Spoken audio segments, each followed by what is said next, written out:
नमस्कारम दोस्तों। आज नए साल की पहली शाम और आज ये वीडियो मैं इसलिए बना रहा हूँ क्योंकि देखिए कैलेंडर तो बदल गया, लेकिन क्या हमारा जीवन कुछ बदल पाया है?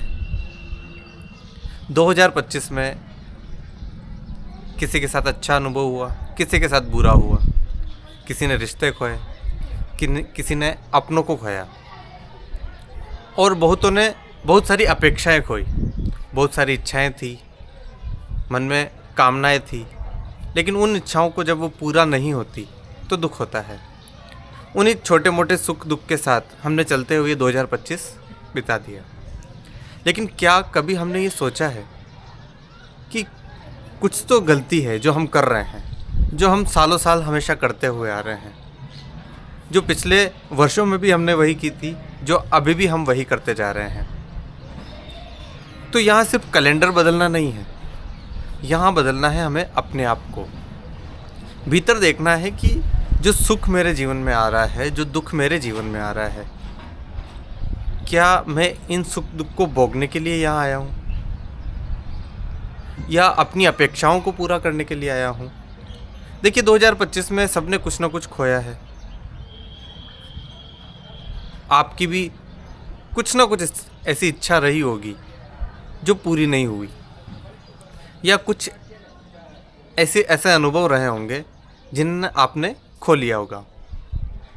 तो जब आप कुछ खो देते हैं तो भीतर खालीपन हो जाता है। खोना अच्छी बात है, लेकिन खोना उसको है जिसको हमने पकड़े रखा है। हमने पकड़ रखा है अपने मैं को, अपने अहंकार को। तो जब तक हम अपने अहंकार से बंधे हुए हैं ना, तब तक ये सुख और दुख हमेशा चलते रहेंगे। देखिए सुख हमेशा भ्रम होता है, वो कभी नहीं मिलता, लेकिन सुख की तलाश में हम हमेशा दुख को पकड़ लेते हैं। तो जब भी जीवन में दुख आता है ना, तो अमूमन हम जीवन में 90% समय दुख में गुजार रहे होते हैं, सुख की आकांक्षा के अंदर कि अब सुख मिलेगा, लेकिन सुख मिलता नहीं है। हम सुखी कभी हो नहीं पाते हैं। किसी को अच्छी गाड़ी चाहिए, किसी को अच्छा मकान चाहिए, किसी को अच्छा लाइफ पार्टनर चाहिए, लेकिन क्या जब वो चीज़ें मिल जाती है तो क्या हम उन्हें पूरी तरीके से भोग सकते हैं या उनके साथ सुखी हो सकते हैं? नहीं। जैसे ही वो चीज़ मिलती है हम दूसरे की अपेक्षा या दूसरे की इच्छा करने लगते हैं। तो दुख सतत चलता रहता है और सुख जब आता है तब उन्हें भोग भी नहीं पाते। असल में सब कुछ माया है। जब हम देख पाते हैं कि सुख भी नहीं है, दुख भी नहीं है, और सुख दुख से ऊपर उठकर जब हम सोचने लगते हैं, तब आता है भीतर बदलाव। और ये बदलाव तब आएगा जब हम अपने इस मैं को ढीला करेंगे।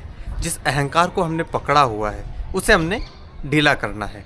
तो 2026 जो नया साल आ रहा है, इसमें हम ये तय करें कि थोड़ा ही सही, लेकिन हम अपने इस मैं को खो देंगे।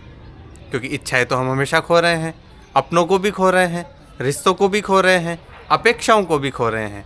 तो अब जो खोना है वो खोना हो जाए मैं को। तो हम ये तय करें कि अब हम मैं को खोएंगे। इस मैं को जो हमने बना रखा है, इस मैं के पीछे हम जो चल रहे हैं, इस पद प्रतिष्ठा, इन सबको अपने मन से तिरोहित करेंगे। नमस्कार।